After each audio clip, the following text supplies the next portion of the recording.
Hey, Matt, when it comes to some things that people try to do to get the slot, have you seen something from what the Rams were doing with Puka Nacua where you can kind of take a page from that and say, okay, next time we'll have something different cooked up? Yeah, I mean, I think most teams will have different plans to move their guys around and get them in spots that they like. I mean, it's, again, I've mentioned this, it's similar to how we operate in terms of trying to put our guys in spots. So as different teams, like, as the season goes on and you start to see how different teams are trying to approach attacking you, and you have answers for that and adjustments for things. So obviously Puka's a really good player, and they were trying to move him around a whole lot and try to get him off some of our coverages. So there's always going to be a back and forth with that, and trying to have some counters to that for sure.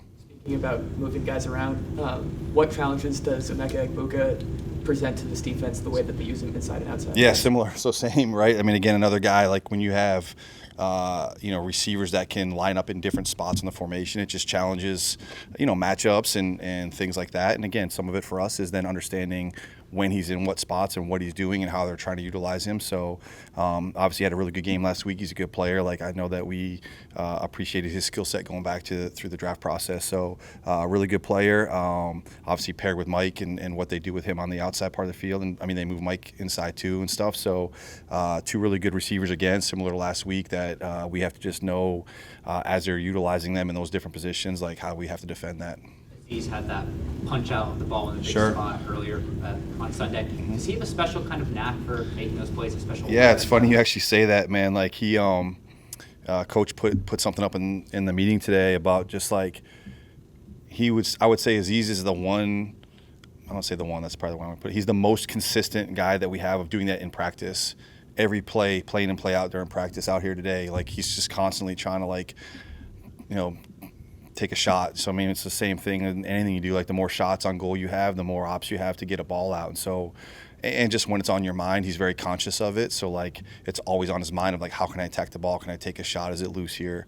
So I think that was the messaging to us. Like, man, there's a reason that Aziz does it every day in practice, and then it shows up on Sundays. So if we can get everyone being a little bit more consistent and that mindset of putting a hat on the ball or putting a hand on the ball and getting it out, then again, we preach attack the ball nonstop. So like it was a really cool example of, that in practice coming to fruition in the game. What are some of the challenges going up against Baker Mayfield, another quarterback that gets the ball out of his hands fast, like you all played against last week? Yeah, I would say he's studying him more even since we played him a few years ago.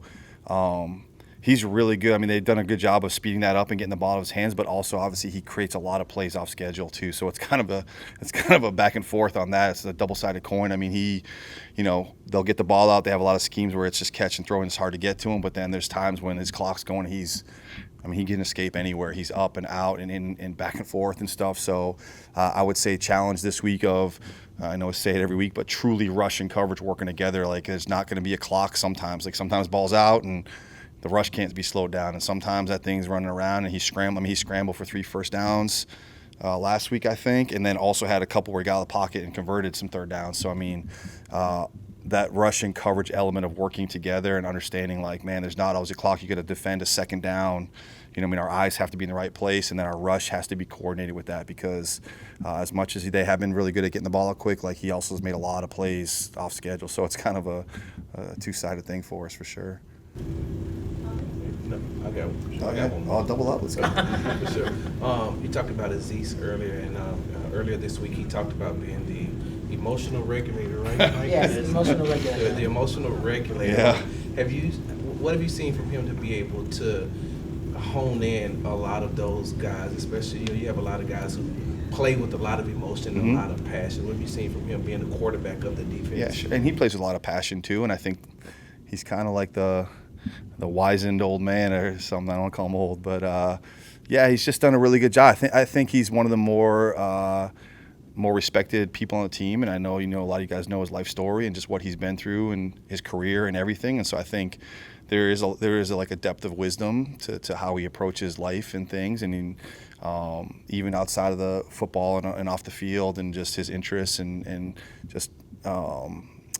Just a really unique, diverse person. So I think that carries a lot of gravitas in the team. And so when he talks and when he has things to say about how we're doing, I mean, we don't want to regulate anybody emotionally. I mean, we want guys playing fast and playing with our style and playing with their hair on fire, but in a focused kind of way. And I think he just carries a lot of weight with him and how he approaches life and how he approaches football. So I think that just resonates with the players. Matt, just overall, how do you feel about how the pass rush performed in week 1, and what can they do to even cause a little bit more trouble? Yeah, I thought they rushed well. Again, that's a quarterback who's really good at getting rid of the ball quick and a scheme that attempts to mitigate your rush. We had some decent production. I thought we affected the quarterback on a few, a decent amount of throws from a pressure standpoint. Again, like chasing sacks and chasing numbers, like it's not always up to us in terms of like what plays we're seeing and how things are coming out. So again, we asked those guys to be disruptive and to affect the quarterback, and I thought they did a pretty good job of that. So hopefully, we can continue on that road. Thanks, Coach. Thanks, Coach.